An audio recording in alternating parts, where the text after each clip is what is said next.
नमस्कार, स्वागत है आप सभी का न्यूज वन इंडिया में। मैं हूं आपके साथ शापनी पटनायक। आखिरकार उन्होंने मंदिर में नाक रगड़कर माफी मांगी, दंडवत प्रणाम किया। इसके बाद मंदिर से बाहर निकले, हाथ जोड़कर ब्रजवासियों का अभिनंदन भी किया। वहीं इस दौरान बरसाना मंदिर में प्रदीप मिश्रा के साथ बदसलूकी की भी खबर सामने आई। कुछ लोग धक्का मुक्की करते हुए उनके अंग वस्त्र तक खींच डाले, नाक रगड़ने के लिए मजबूर किया गया। लोग चिल्ला रहे थे कि नाक रगड़वाओ, कान पकड़वाओ। हालांकि मंदिर के रिसीवर प्रवीण गोस्वामी ने कहा कि बदसलूकी की बात को गलत, मंदिर में भीड़ थी, वह अचानक आए थे, उन्होंने राधा रानी से माफी मांगी, यही ब्रजवासी चाह रहे थे। लेकिन क्या माफी भर मांग लेने से विवाद खत्म हो जाएगा? यदि मंदिर में उनके साथ बदसलूकी हुई है, उससे तो ब्रजवासियों का गुस्सा शांत होता दिखाई नहीं दे रहा।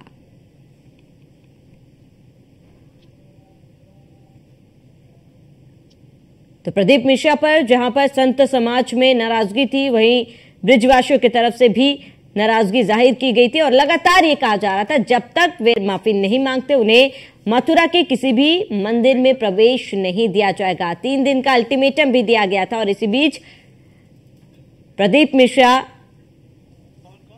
बरसाना पहुंचे और यहां पर राधा रानी के सामने दंडवत हुए और माफी भी मांगा। क्या है प्रदीप मिश्रा का विवाद, एक बार बता दें। प्रदीप मिश्रा मध्य प्रदेश के रहने वाले हैं, शिव पुराण को लेकर कथा कहते हैं, कथावाचक भी है प्रदीप मिश्रा। राधा रानी को लेकर उन्होंने विवादित बयान दिया था। इस बयान के बाद तमाम विवाद खड़े हुए। राधा रानी बरसाना नहीं बल्कि रावल गांव के रहने वाली है। ये विवादित बयान उनका, कृष्ण की पत्नियों में भी राधा रानी का नाम कहीं पर भी नहीं है। और इसके साथ ही बयान के बाद से पूरे ब्रिज में बवाल बढ़ गया। हर ओर प्रदीप मिश्रा के विरोध देखे गए। प्रधान बता दें कि प्रेमानंद जी महाराज ने कड़ी आपत्ति भी इस पर जाहिर की थी। पूरे ब्रिज में बयान को लेकर महापंचायत तक बुला दी गई। महापंचायत में पूरे ब्रिज में बैन करने का ऐलान किया गया था कि अगर वे माफी नहीं मांगते तो उन्हें हर जगह बैन कर दिया जाएगा। प्रदीप मिश्रा से माफी की मांग की गई, नाक रगड़ने की मांग की गई और आज अचानक से बरसाना पहुंचे प्रदीप मिश्रा, जहां राधा रानी के सामने प्रदीप मिश्रा ने माफी मांगी थी। बता दें प्रदीप मिश्रा ने नाक रगड़कर माफी मांगी, दंडवत प्रणाम किया राधा रानी को। विवाद के 20 दिन के बाद उन्होंने माफी मांगी। बता दें महापंचायत में 3 दिन का अल्टीमेटम भी दिया गया था। प्रदीप मिश्रा मध्य प्रदेश के कथावाचक है और ये तमाम विवाद इस पूरे मुद्दे पर रहा, जिसके बाद शिव पुराण को लेकर वे कथा कहते हैं। और इसके साथ ही आपको बता दें प्रदीप मिश्रा जब ये मांग की गई वो खुद बरसाना पहुंचे और बीते दिनों बरसाना पहुंचकर उन्होंने राधा रानी के सामने दंडवत हुए और माफी मांगी। देखना महत्वपूर्ण होगा कि जो नाराजगी इनमें देखी जा रही है, क्या माफी मांगने के बाद वो नाराजगी खत्म हुए।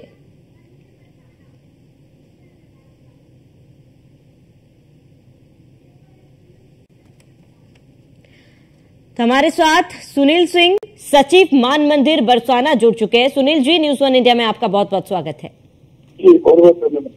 सुनील जी, जिस तरीके का विवाद हुआ, जहां पर प्रदीप मिश्रा के बयान के बाद विवाद छिड़ा और लोगों में काफी ज्यादा नाराजगी देखी गई, खासतौर पर संत समाज में नाराजगी देखी गई, ब्रजवासियों में भी नाराजगी देखी गई। एक मांग उठा था उनके लिए कि जब तक वो माफी नहीं मांगते उन्हें मथुरा में प्रवेश नहीं दिया जाएगा, बैन कर दिया जाएगा। अब वो राधा रानी मंदिर पहुंचे, बरसाना पहुंचे, उन्होंने माफी भी मांग ली। क्या ये पूरा मामला शांत हो गया, सॉर्ट हो गया है?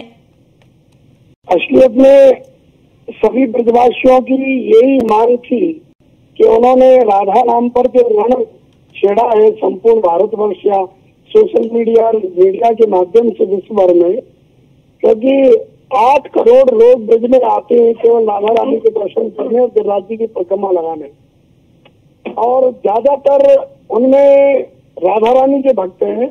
और सभी को, क्योंकि हम बरसाना विराजते हैं, हमारे यहाँ से भी एक यात्रा चलती है। मध्य प्रदेश की हजारों लोगों ने हमसे कहा था कि ये उन्होंने बहुत गलत करा और इनको इस तरह का कोई ज्ञान नहीं है, इन्हें राधा रानी तो ये सब नहीं बोलना चाहिए था।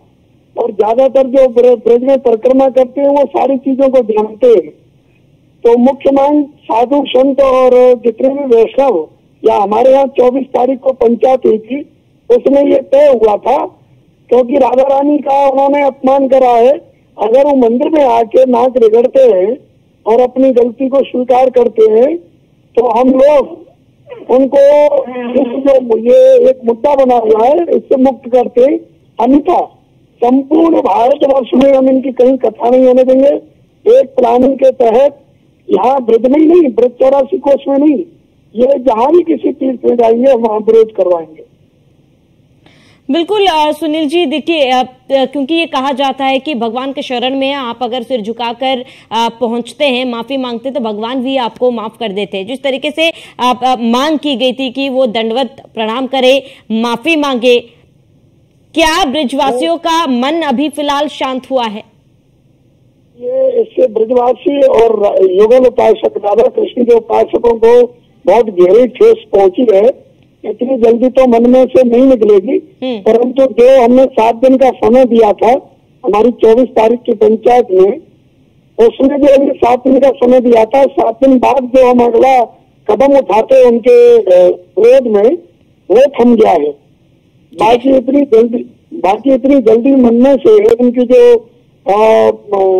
ये छवि बैठी हुई है कि उन्होंने राधा को लेके पता नहीं किसके बरसाती मेढक जो निकल आए थे, वो उन्होंने जो रण खड़ा करा है, सनातन धर्म को बांटने का एक इनने माहौल, एक प्लेटफॉर्म बनाया, वो छवि तो दिमाग में से नहीं निकलेगी ब्रजवासियों के में से, परंतु जो आगे इनके विरोध में कुछ करने वाले थे वो थम गए। सुनील जी, एक आखिरी सवाल, क्योंकि कहा जा रहा है कि जब प्रदीप मिश्रा माफी मांगने बरसाना मंदिर पहुंचे थे, उनके साथ बदसलूकी की गई, उनके अंग वस्त्र को खींचा गया। ऐसा कुछ नहीं है, मैं वहाँ मौके पे था, बिल्कुल पास में था, और वहाँ हमने भी कहा था कि ये तय हुआ था कि आप साक्षात दंडवत दे के और नाक रगड़ोगे, हमें 3 मिनट तक अपनी मस्तक देखा, नाक रगड़ी, ठोड़ी रगड़ी, हमारे पास में वीडियो है। उसके बाद में उनसे एक पुजारी जी कह रहे थे कि इस जगह आके माथा और रगड़ो, तो उनका ध्यान, क्योंकि वो भयभीत भी थे बहुत। जी ठीक है सुनील जी, आपका जुड़ने के लिए बहुत बहुत शुक्रिया। और इसी बीच हमारे साथ मनीष कृष्ण शास्त्री जी हमारे साथ भागवताचार्य मौजूद है। मनीष जी, आपका बहुत बहुत स्वागत है। मनीष जी, जिस तरीके का विवाद हुआ था और अब जब प्रदीप मिश्रा ने माफी मांग ली है, क्या संत समाज में वो नाराजगी कम हुई है? क्या ये पूरा विवाद अब शांत हुआ है?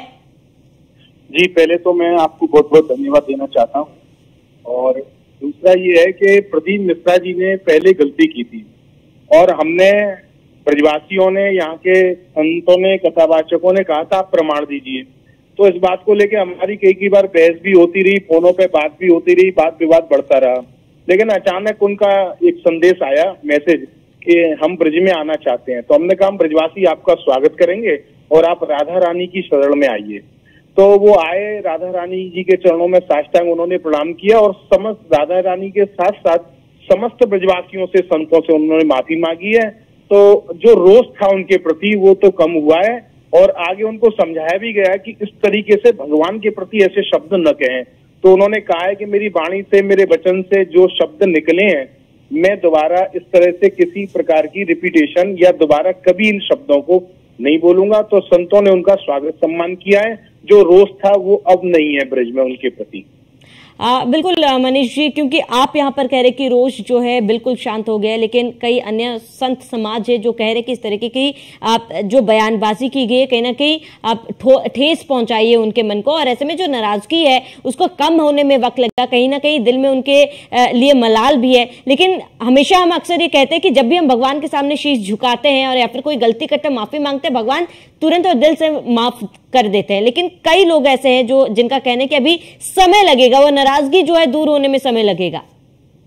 ये ऐसा है कि जब इन्होंने ये कहा था तो हमने एक महापंचायत रखी थी। उस महापंचायत में हमने कहा कि ब्रज में हम, ब्रज 84 कोस के बीच में जो हमारा ब्रज है उसमें हम इनको प्रवेश नहीं करने देंगे और इनको इस क्षेत्र में कथा भी नहीं करने देंगे। लेकिन जब उन्होंने कहा है कि मेरी द्वारा गलती हुई है, मैं उस गलती को मानता भी हूँ, और हमने यही शर्त रखी थी ब्रजवासियों ने, बरसाना में जब मीटिंग हुई थी तो उसमें यही बात था कि यदि वो आके भगवान की शरण में आ जाए, माफी मांगे, तो वो बात खत्म हो जाएगी।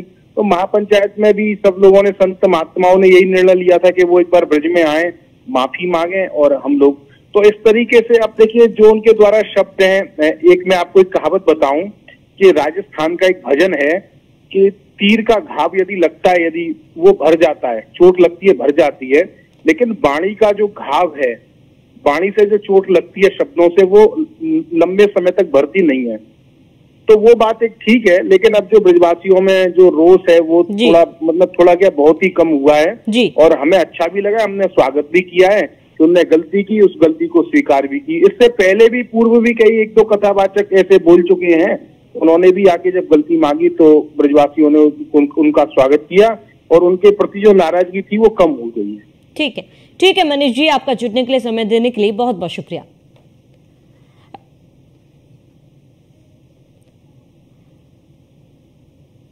और चलिए इस पूरे विवाद पर हम चर्चा करेंगे। गेस्ट हमारे साथ जुड़ चुके हैं, उनका परिचय करा देती हूँ। प्रमोद मिश्रा हिंदू धर्मगुरु हमारे साथ जुड़ चुके हैं। आचार्य शैलेश तिवारी हिंदू धर्मगुरु है, वो भी हमारे साथ जुड़ चुका है। आप सभी मेहमानों का बहुत बहुत स्वागत है। प्रमोद मिश्रा जी, सबसे पहले आपका रुख करूंगी। ये विवाद उत्पन्न हुआ प्रदीप मिश्रा के एक बयान से, जिसके बाद लोगों में, साधु संतों में, मथुरा वासियों में गुस्सा देखने को मिला, जिसके बाद मांग उठी कि माफी मांगी जाए। प्रदीप मिश्रा आए और माफी भी मांगी। पूरे विवाद को आप कैसे देख रहे हैं? बिल्कुल, देखो ये आवश्यक था कि विवाद पैदा हुआ, ये भी जरूरी था कि इस पर बात करना, और संत समाज का जो विरोध हुआ ये भी बहुत आवश्यक था। विवाद का कोई विशेष बहुत बड़ा कारण भी नहीं है, लेकिन कारण है क्योंकि आस्था का विषय है। अब यहाँ पर जो एक राधा के नाम का इस तरह से असभ्यता पूर्वक उच्चारण करना या उसका व्यास गद्दी से बैठ करके और अनर्गल बातें करना कहीं ना कहीं बहुत गलत है, इसलिए कि सनातन धर्म आस्था का केंद्र है। और यही नहीं, विश्व में सनातन ही ऐसा धर्म है जो सभी धर्मों का मूल केंद्र है, जड़ है। सारे धर्म यहीं से निकले हुए हैं, इसी वृक्ष की एक शाखा है। कोई शाखा पूरब गई, कोई पश्चिम गई, कोई उत्तर गई, कोई दक्षिण गई। तो जब वृक्ष विशाल होता है तो देखिए जड़ तो सनातन ही है।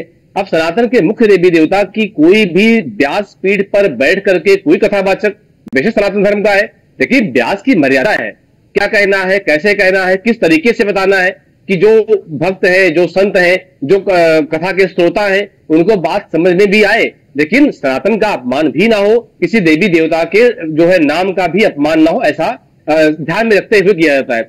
तो यहाँ पर इस मर्यादा का खंडन इन्होंने प्रदीप मिश्रा जी ने किया, जो कि हम सबने लगातार चैनलों पर डिबेट चल रही है, इस विषय में चर्चा चल रही है, आपस में चर्चा चल रही है। अब आप देखिए, जो भागवत महापुराण है सभी पुराणों का केंद्र है एक तरह से, क्योंकि सभी पुराणों का कुछ न कुछ रस श्रीमद् भागवत महापुराण में है। श्रीमद् भागवत महापुराण के प्रमुख वक्ता महाराज जो सुखदेव व्यास जी महाराज, जो कि आज व्यास के नाम से जाने जाते हैं, कथावाचक के नाम से जाने जाते हैं, पहली कथा उन्होंने ही कही है, राजा परीक्षित को शुभ काल में उन्होंने सुनाई। पर सुखदेव महाराज ने राधा के नाम का उच्चारण पूरे भागवत में कहीं नहीं किया, क्योंकि वो उनकी प्राण प्रिया है, वो उनकी पूजनीय है, वो देवी है, आदिशक्ति है, अनाद शक्ति है। इस तरह से उनको मान करके अपने इष्ट का उन्होंने कहीं भी नाम नहीं लिया है।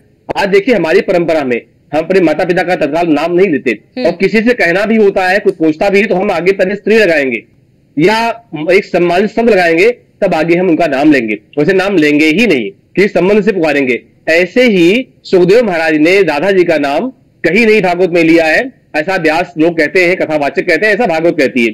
तो अब इतना नाम का ये महत्व है, वो दिव्यता है, वो भव्यता है नाम में। तो आज के कथावाचकों क्या हो जाता है कि कहीं भी बैठ करके आप कुछ भी अनर्गल बोल दें, आपको ये समझ में नहीं आता कि आप व्यास हैं, आपको क्या कहना चाहिए, क्या नहीं कहना चाहिए, क्या आपकी भाषा की मर्यादा है, क्या आपके स्थान की मर्यादा है। तो ये बहुत मतलब एक गूढ़ विषय है, जो कि आज के व्यास गद्दियों पर बैठने वाले व्यास को सोचना चाहिए।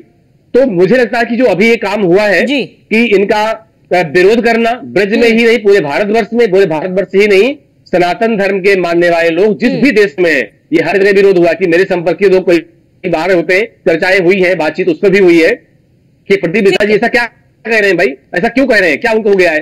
तो चर्चाएं बाहर भी हुई हैं। अब लेकिन विरोध होना बहुत जरूरी था, और इनका वापस आ करके और ब्रज में नाक रगड़ना यानी माफी मांगना राधा जी के चरणों में बहुत ही जरूरी था। और इसका सबसे पहले विरोध किया है पूजनीय श्री प्रेमानंद महाराज जी ने, वृंदावनवासी, इन्होंने विरोध शुरू किया था। इसके बाद सभी संतों ने इस पर विशेष ध्यान दिया है। तो मुझे लगता है बहुत जरूरी था, और आगे आने वाले भविष्य में जो आज कथावाचक है, किसी भी व्यास पर बैठ करके बोलने से पहले तौलेंगे, ये तराजू तौल के तब मुख बाहर आने, हृदय रूपी तराजू पर तौल करके कि हमें अब क्या कहना है। बिल्कुल ये प्रभु जी, भाषा बहुत उचित ही है सही कि बात नहीं, कही है ध्यान आपने रखिए कि कर रहे हैं। आप कहीं ना कहीं इस विवाद के बाद से जो कथावाचक है, कई बार हम अनगल बयान दे जाते हैं, बोलने से पहले हम 10 बार सोचेंगे। प्रमोद जी, हम लौटेंगे आपके पास। आचार्य शैलेश तिवारी जी हमारे साथ जुड़े हुए। शैलेश जी, क्योंकि देखिए ये जरूरी था, प्रमोद जी ने कहा कि ये जरूरी था ताकि कभी भी हम किसी तमाम चीजों को लेकर, खासतौर पर किसी धर्म को लेकर हम बयान देते तो हमें 10 बार सोचना चाहिए। प्रदीप मिश्रा का ये जो विवाद था, फिलहाल आपको लग रहा है कि क्या ये विवाद थम गया है? क्या ये पूरी तरीके से सॉर्ट आउट हो गया है?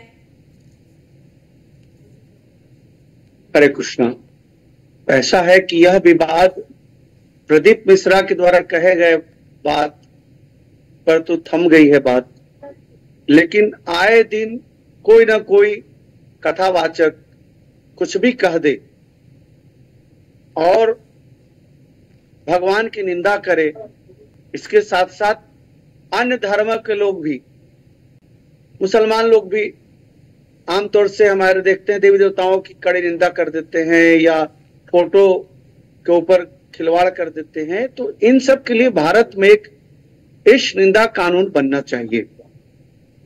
अगर यही बात किसी अन्य धर्म में, इस्लाम में होता या क्रिश्चियनिटी में होता तो इसका बहुत बड़ा विकराल रूप धारण हो जाता।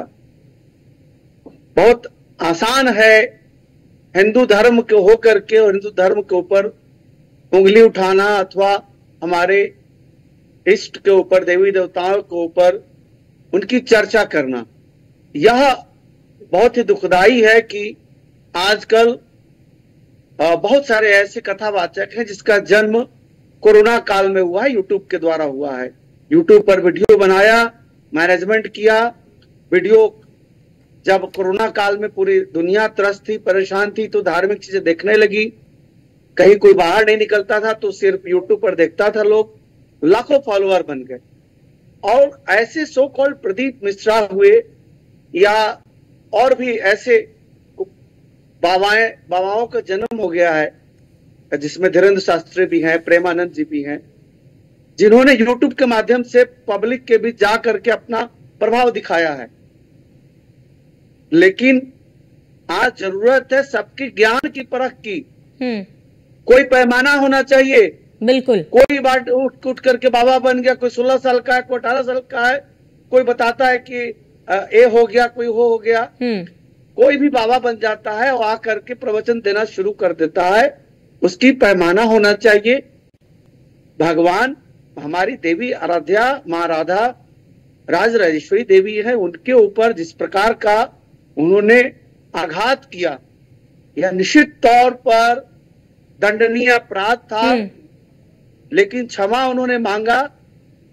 मन से, क्रम से और वचन से कभी भी इस निंदा नहीं करनी चाहिए। उन्होंने क्षमा तो मांग लिया, क्षमा तो ईश्वर करते हैं, लेकिन भारत की जनता और पूरे विश्व के सनातनी जिनके ऊपर उन्होंने एक आघात पहुंचाया, भारत की जनता कभी उन्हें माफ नहीं करेगी, क्योंकि उनके अंदर ज्ञान की कमी है और धर्म को उन्होंने व्यापार के रूप में, दुकान के रूप में बिल्कुल लिया है। आज उनका बेटा भी एक कथावाचक बनकर वो बेटे को लॉन्च कर दिए। भारत में जो धर्म को व्यापार बनाया गया है, इसी के कारण हमारे सनातन धर्म से टूट करके बुद्धिस्ट लोग बन रहे हैं। बिल्कुल शैलेश जी, ये बहुत ही सही बात कही आपने। सोशल मीडिया के जरिए आज कई लोग ऐसे जो कथावाचक बन रहे हैं, लोगों को धर्म के ऊपर भी ज्ञान देते हैं, लेकिन कहीं ना कहीं निजी स्तर पर ही आम लोग है उनको जागरूक होना चाहिए कि वो किसको अपना आराध्य बना रहे, किनकी वचन को जो है मान रहे। क्योंकि जो दुकान शब्द का आपने यहाँ पर जिक्र किया है, जाहिर सी बात है कि इन तमाम लोगों की दुकानें चलती कैसे, आम लोगों के आस्था से, आम लोगों के भरोसे चलती है। ऐसे में हम लोग को भी जागरूक होना चाहिए। देखिए, अभी मैं एक वीडियो देख रहा था, उसमें प्रेमानंद जी जो हैं वह 10 महाविद्या देवी का उपहास कर रहे हैं। अरे यार, आप वीडियो बना रहे हो, वीडियो बनाओ। आप क्यों अनर्गल प्रलाप कर रहे हो? आप परशुराम जी को नीचा दिखा रहे हो। कभी इस देवी देवता का, सभी देवी देवताओं का सम्मान करो। देव पूजने योग्य हैं, देवी देवता पूजने योग्य हैं। आप समान मनुष्य हो। आप समान मनुष्य बनकर भगवान बनने की चेष्टा नहीं करो और धमकाने और दंड देने की चेष्टा नहीं करो जी। प्रदीप मिश्रा अगर मूर्ख है, ज्ञानहीन है, तो प्रेमानंद जी, आप तो ज्ञानी व्यक्ति हो, आप वीडियो बना रहे हो 10 साल से, और मैं एक वीडियो देखा, उसमें आप जो है 10 महाविद्या देवी को अपमान कर रहे हो जी। आप जो है परशुराम भगवान का अपमान कर रहे हो। मैं ये मानता हूं जो भी ये बाबा लोग यूट्यूब के माध्यम से पैदा हो गए हैं 3-4 सालों में, उन सब को बहुत सोच समझ करके बोलने की जरूरत है। ठीक है शैलेश जी, मैं लौटूंगी आपके पास। शैलेश जी, लौटूंगी आपके पास। बोलना चाहिए जी। प्रमोद जी, क्योंकि देखिए आपने भी कहा कि माफी मांगी, माफ किया गया है, लेकिन प्रमोद जी कल एक तस्वीर भी सामने आई थी जब वो माफी मांग रहे थे, कहा जा रहा है कि उनके साथ बदसलूकी की गई, अंग वस्त्र तक खींच लिए गए। ये क्या कुछ विवाद था प्रमोद जी? क्या वाकई में ऐसा कुछ हुआ है? बिल्कुल, वैसे वीडियो के माध्यम से मैंने भी देखा था ये कि जो वहां के लोग हैं और कुछ प्रदीप मिश्रा जी के साथ कुछ लोग आए हुए थे उनके सहयोग में, तो वो लोग उनसे बचा रहे हैं उनको कि हाँ कोई अपमान न करे, कोई बदसलूकी न करे। एक बहुत बड़ी बात यह है, हम सनातनियों में हम किसी की ये नहीं देखते कि हाँ अदर और धर्म वाला व्यक्ति अगर हमारे देवी या देवता का अपमान कर देता है तो शायद वहां हमारी बोलने की हिम्मत नहीं पड़ती। हम जो है सोचते कोई नहीं, उसकी आदत ऐसी होगी ये है। लेकिन सनातन का व्यक्ति अपमान तो नहीं कर सकते कि हाँ जो भी गलतियां अगर हुई हैं और व्यक्ति माफी मांगने आया है, तो यहाँ समझने वाली बात थी कि इस तरह से बदसलूकी नहीं करनी चाहिए लोगों को। उन्होंने कल किया है, वीडियो में देखा है, कुछ लोगों ने वीडियो अपलोड की है, कुछ टीवी चैनल के भी उसमें वहां पर पत्रकार थे, उनकी वीडियो देखी है हमने। तो लोगों ने वस्त्र खींचने का कुछ अगर कुछ बातें कर रहे हैं उनके बारे में, ये लोगों ने किया जो कि गलत था, ये नहीं करना चाहिए। आप देखिए कि सनातन धर्म में जब हमारी पूजा पद्धति है, पूजा साफ साफ स्पष्ट है कि जब हम कोई पूजा पाठ आराधना मंत्र जब स्तोत्र पाठ जब करते हैं, पाठ के एंड में, पाठ के बाद में साफ साफ कहा जाता है मंत्रहीनम क्रियाहीनम भक्तिहीनम सुरेश्वर यद पूजितम मया देव परिपूर्णम तदस्तु में आवाहनम न जानामि विसर्जनम पूजाम चैव न जानामि क्षम्यताम परमेश्वर। तो इंसान तो अपूर्ण है ही, ये कहाँ पूर्ण हो सकता है? पूर्ण तो परमात्मा ही है, वो देवी या देवता ही पूर्ण है। कहा जाता है कि पूर्णमिदः पूर्णमिदं पूर्णात् पूर्णमुदच्यते। तो इंसान अपूर्ण है, ये मनुष्य है, ये कहीं पूर्ण नहीं हो सकता। यहाँ जैसे भी आचार्य शैलेश जी कह रहे थे कि जितने भी हमारे संत महात्मा सनातन धर्म के मानने वाले समझने वाले हैं, और विशेषकर आज के समय में जो 3-4 सालों से विशेषकर अपना नाम आगे बढ़ा रहे हैं, अपने आप को प्रमोट कर रहे हैं, चाहे यूट्यूब के माध्यम से या फेसबुक के माध्यम से या सोशल मीडिया और भी तरीके से कर रहे हैं, तो इनको भी सावधान रहना चाहिए। ठीक है, जैसे अभी शैलेश जी ने कहा कि आप भगवान नहीं हैं, आप मनुष्य हैं, तो मनुष्य है, मनुष्य बनकर रहिए, ये जरूरी है। तो कल जो इनके साथ हुआ, अभी थोड़ा सा कहीं ना कहीं वो माफी मांगने आए थे, माफी मांग करके उनका कर्तव्य पूरा था कि लोगों की इच्छा यही थी कि माफी मांगे, लेकिन जो लोगों ने बदसलूकियां थी वो गलत था मेरे हिसाब से। ठीक है जी, ठीक है प्रमोद जी, आपका जुड़ने के लिए बहुत बहुत शुक्रिया। आचार्य शैलेश तिवारी जी, आपका बहुत बहुत शुक्रिया। तो प्रदीप मिश्रा का विवाद तो थम चुका है, लेकिन जाते जाते इस बुलेटिन में हमेशा देते हैं, लेकिन बुलेटिन से जाने से पहले एक बड़ा सवाल ये है कि जिन कथावाचकों को हम देखते हैं, हम सुनते हैं, अपना आराध्य मानते हैं, विश्वास करते हैं, क्या वो उस लायक है? जहां भरोसे और आस्था के आड़ में दुकानें चलाई जाती है, वो दुकानें हमारे ही वजह से चलती है, और ऐसे में हमें जागरूक होने की जरूरत है कि हम किस पर भरोसा दिखा रहे हैं। फिलहाल इसी के साथ इस बुलेटिन में इतना ही। देश प्रदेश की तमाम बड़ी खबरों के लिए बने रहिए न्यूज़ 1 इंडिया के साथ।